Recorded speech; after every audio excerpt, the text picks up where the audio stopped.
莫看见面平如镜，要看水底万丈深。欢迎来到解密日记，我是超人。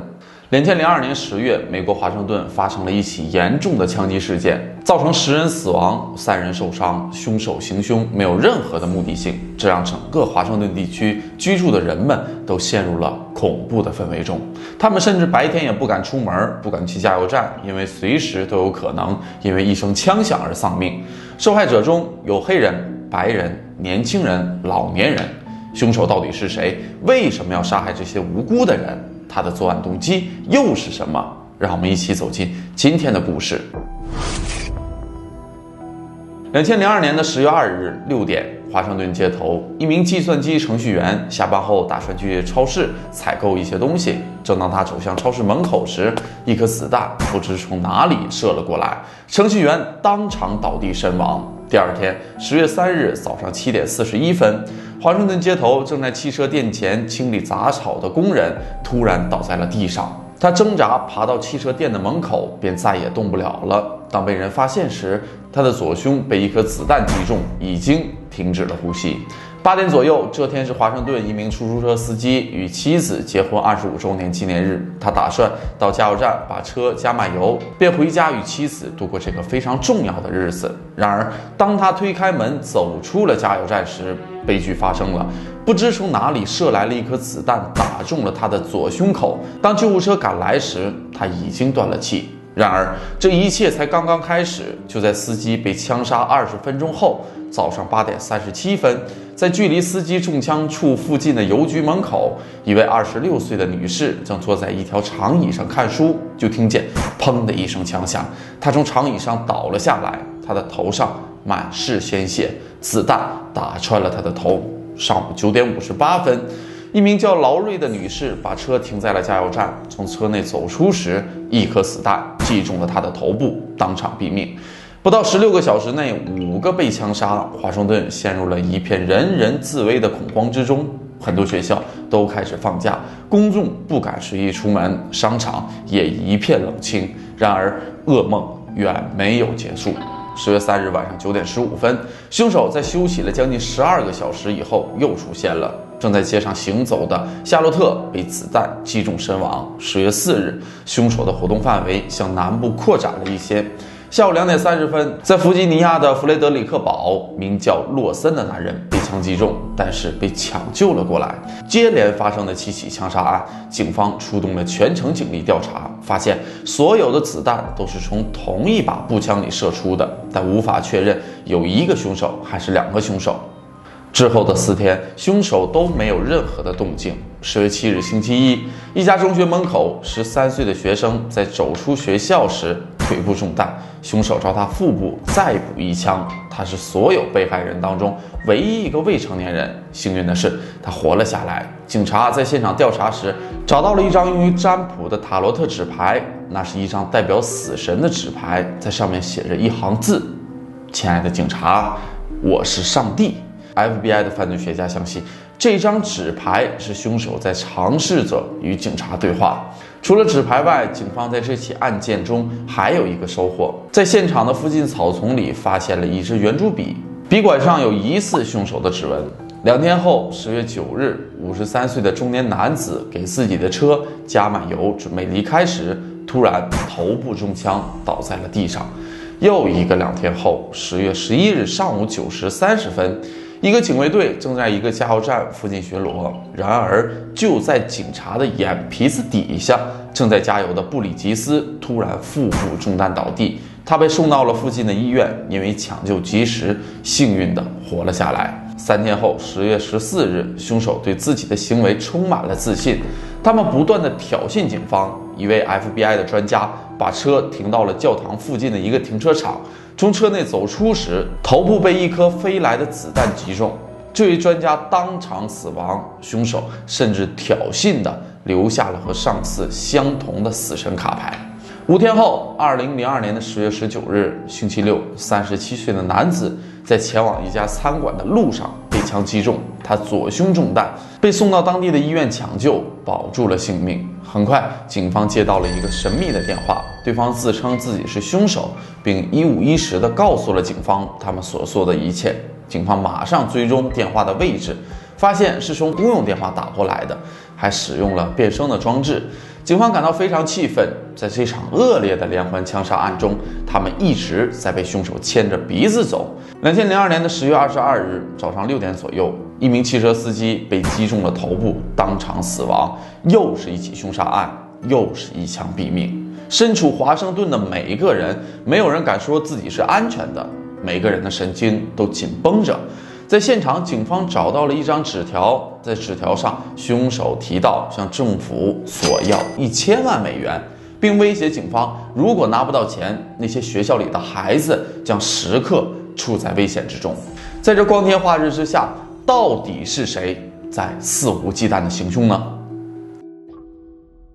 就在此时，警方接到了一个举报电话。他在电话中说自己接到过一通神秘电话，对方说自己就是华盛顿拿枪杀人的凶手。警方对他的通话记录进行了调查，发现这通电话是在阿拉巴马州播出的。华盛顿警方马上联系了阿拉巴马州警方，请求协助调查此案。很快，华盛顿警方就得到了一个重要的线索。2002年的9月21日，阿拉巴马州一个卖酒的商店发生了一起枪杀案。凶手一进门就开枪，一位妇女被打死，凶手抢走了妇女的信用卡。随后，华盛顿警方发现，这个信用卡账户正是凶手要求政府支付1000万美元的账户。另外，在卖酒商店发生的枪击案现场，凶手还留下了一枚重要的指纹。警方对指纹进行鉴定，最终锁定了一个犯罪嫌疑人李·马尔沃，一个17岁的牙买加移民。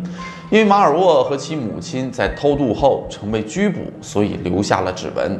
随后，警察在对其调查时发现，马尔沃与一名叫做约翰·阿兰·穆罕默德的人来往频繁。警方突然想起，在一起枪击案现场，他们曾在附近的一辆车里看到了正在睡觉的穆罕默德。当时警察们都以为他是个流浪汉，因为警方对犯罪现场附近的车辆都进行了登记。很快就查出了他的车牌号。10月23日夜里11点半，警方接到了一个重要的电话，电话中声称在临时停车站附近停着一辆蓝色雪佛兰车，正是警方要找的车牌号。警方不能放弃任何线索，马上出动。在这辆蓝色雪佛兰车内，警方发现了2个熟睡中的男子李·马尔沃和约翰·穆罕默德，另外还找到了一支步枪、一支望远镜、一个狙击垫、一个消音器。车上还被人为的钻了2个洞，一个刚好够步枪管口进入，另一个则刚好可以使用望远镜。警方随后逮捕了2人，经过确认，现场的子弹正属于这把步枪，而从现场提取到的微量 DNA 也与穆罕默德一致。至此，在华盛顿发生的恶劣枪击案件造成民众恐慌的凶手终于被抓捕了。华盛顿的街头也恢复了往日的宁静。那么这2个人为什么要在城市街头这样无差别的杀人呢？2名凶手在行凶时非常冷酷，并且他们的行为是随机的。犯罪心理学家为了了解他们行为背后的动机，与他们一起待了53个小时。李·马尔沃1985年2月18日出生在牙买加金斯顿的一个普通家庭。5岁时，其父被人枪杀，牙买加警方只查出凶手是一个美国人。此后，他与母亲相依为命。童年的马尔沃与母亲过着颠沛流离的生活，母亲会因为家务做不好，经常打骂他。他们总是因为付不起房租，到处搬家。母亲要外出赚钱，不能陪在小马尔默身边，他总是祈求母亲不要离开他。他甚至尝试过自杀来挽留妈妈。16岁的时候，母亲带着马尔沃偷渡到了美国华盛顿。此时的马尔沃性格古怪多疑，在同学眼中，他是一个安静且奇怪的人。专家指出，在马尔沃的心中早已种下了一颗仇恨的种子，或许是亲眼目睹父亲被枪杀的情景。马尔沃对美国政府具有强烈的敌对情绪，包括入狱之后，马尔沃要求每餐素食，并且经常在狱中绘画。马尔沃对监狱长说，他对美国的仇恨很多是源于美国对他同信仰国家的不断打压。马尔沃从小父亲的缺失，母亲脾气的暴躁，他的童年充斥着仇恨和恐惧，导致他出现极端的情绪和人格，最终走向罪恶的深渊。约翰·阿兰·穆罕默德，1960年12月3日，穆罕默德出生在路易斯安那州的新奥尔良。1981年，他结婚了，不过这段婚姻生活只维持了4年。离婚后，他很快就又有了第2段婚姻，并生下了3个孩子。之后，穆罕默德在国民警卫队服役，这期间他曾参加过海湾战争，他的枪法很准，就是在这个时候训练出来的。之后，穆罕默德因为一些原因被要求退役，他的脾气变得暴躁，开始憎恨军队和国家，甚至怨恨他的妻子。他与妻子发生争吵时，还说要杀掉他。妻子感到十分的害怕，选择与他离婚。为了报复妻子，穆罕默德非法把他们的孩子偷偷带到了加勒比海，在那儿通过伪造文件赚钱。2000年的10月，穆罕默德遇到了马尔沃母子，穆罕默德为他们提供了伪造的签证和工作证。从小父亲缺失、渴望父爱的马尔沃看见穆罕默德独自照顾着3个孩子，在马尔沃心里，穆罕默德是完美且负责任的父亲。2001年的9月4日，穆罕默德接到了法院的传票，前妻起诉他非法带走了3个孩子。在这场官司中，穆罕默德失去了3个孩子的监护权。这样的判决彻底摧毁了他。他与马尔默开始了疯狂的杀戮，来表达内心的愤怒。之后，穆罕默德带着马尔沃买了一把步枪和一辆雪佛兰轿车，仅几周时间，枪声就在华盛顿响起。穆罕默德在10多年间经历了改变他人生的海湾战争、2次不幸的婚姻，而给他致命一击的是失去了孩子的监护权。他对法院的判决不满，甚至愤怒，最终他选择了报复社会，来发泄内心的怨恨。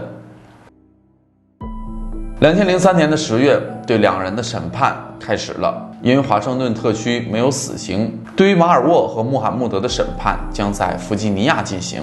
此外，17岁的马尔沃也将在成人法庭接受审判，这意味着他也可以被判处死刑。对穆罕默德的审判经过了2天的时间，在法庭上，律师试图证明穆罕默德是受了海湾战争综合症的影响，但被告人穆罕默德并不配合，他不同意这个说法。他在法庭上一言不发，还拒绝接受精神科医生的检查。最后，陪审团一致认为他的谋杀罪名成立，判处死刑。至于马尔沃，情况比较特殊，陪审团还是考虑到案发时他是未成年人，极有可能受到穆罕默德的蛊惑。11月24日，马尔沃被判处终身监禁，不得保释。好了，这就是本期解密日记的全部内容。喜欢的朋友记得点个关注，我是超人，我们下期再见，拜拜。